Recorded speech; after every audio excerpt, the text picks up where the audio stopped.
Hello again, and welcome to the ADHD Roller Coaster Podcast. I'm your host, Gina Pera. Today, we're looking at something often talked about lightly, but with serious consequences for some folks with ADHD, the so-called ADHD drug holiday. Now, the word holiday might conjure up images of beaches, relaxation, and a break from the routine. But when it comes to a drug holiday, that break can sometimes feel more like a breakdown. Let's start with a couple of stories that illustrate what happens when folks take that drug holiday, intentionally or not. One is from a friend of mine. The other is from reader and ADHD advocate Katy Rollins, who has generously allowed me to share her powerful first-person account. I've used voiceover technology to read her part of the story. Let's get into it. No breaks in the souvenir store. A friend of mine, we'll call him John, decided to skip his stimulant medication while on a recent vacation to Hawaii. I mean, why not, right? He was relaxing, taking in the sunshine, enjoying a break from the usual grind. But when he returned home and unpacked his bags, he realized something wasn't quite right. I way overdid it in the souvenir stores, he told me. Now, that might sound like no big deal, or maybe even a classic case of tourist excitement. But to those of us familiar with this complex phenomenon called ADHD, we know it wasn't about the souvenirs. It was about the lack of breaks, the impulsivity, the treat yourself mindset, spinning out without any boundaries. That's how ADHD can operate without the structure and support of medication. A brain that wants to stop but can't. A body that keeps moving, spending, organizing, worrying, without a way to step back and regulate. Which brings us to a much more in-depth and painfully relatable story. Katy's drug holiday from hell. Let's hear now from Katy Rollins. She ran out of her monthly stimulant prescription and spent just a few days without it. What followed might sound familiar to many of you, and it's anything but restful. I was out of Concerta for a couple of days. No big deal, I figured. I'd just wing it. Well, it was funny watching how I unraveled. And by funny, I mean totally exhausting and chaotic. 1. Up till 2:30 a.m. because I got obsessed.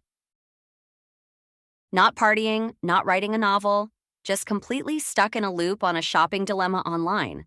I didn't even want to go to sleep, but I forced myself to lie down because I had to get up in 4 hours. Typical ADHD? Maybe, but the meds usually help me break that loop. Without them, I just spiraled. 2, my husband came down with the flu, so it was all me. Laundry, cleaning, managing the house. I was so crabby I put it all off for 2 days, but when I finally started, I couldn't stop. I worked and worked and worked until I was sick to my stomach. And mad, really mad. My husband came downstairs to check on me, and I thought, if he doesn't go back to bed and leave me alone, I'm going to scream. Of course I didn't scream, but that's how afraid I was. 3, I couldn't stop, even to pee. At one point, I made myself take a bathroom break. But when I looked at the sink, I just couldn't stop cleaning. It wasn't about germs or being orderly. It wasn't OCD. It was about not being able to shut out the noise of everything that needed doing. I couldn't filter it out. I couldn't rest until it was done. 4, I finally made myself stop. But then, I had to clean the bedroom because it was screaming at me, so I did that too. 5, the next morning, exhaustion hangover. I felt horrible, shaky, dizzy. I'd skipped dinner and I barely made it to work. This is how I used to live, before medication. And sure, I looked productive from the outside, but I felt awful. I couldn't regulate. I couldn't stop. I'd binge clean or binge work, then collapse. Poor Katy, right? She recovered, but it took a while. I guess one moral of this story is productivity doesn't always equal functioning. Katy reflects that yes, she got a lot done, but the price was too high. Sure, people would say, wow, you're so organized, but it wasn't sustainable. It came in waves. She was organized at the last minute. She was organized when panic set in. She was organized when her job was on the line. She was organized when something grabbed her focus completely and uncontrollably. That's not balance. That's survival mode. Medication helped her shift from all or nothing to something more stable.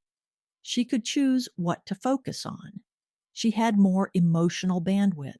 She didn't end up lying down in the middle of her own mess just to stop herself from throwing up. So, what's a drug holiday, really? Now, this isn't to say no one should ever take a break from medication. There can be clinical reasons for it, and it should always be done with a prescriber's input and support. But the idea that a drug holiday is some carefree, empowering pause, that needs closer inspection. Because for many people with ADHD, the medication isn't about becoming someone else. It's about managing the noise, restoring balance, making life more livable and more joyful. Katy's story is just one example, but I've heard dozens like it. And the pattern is clear. When you remove the supports, the old chaos often comes rushing back.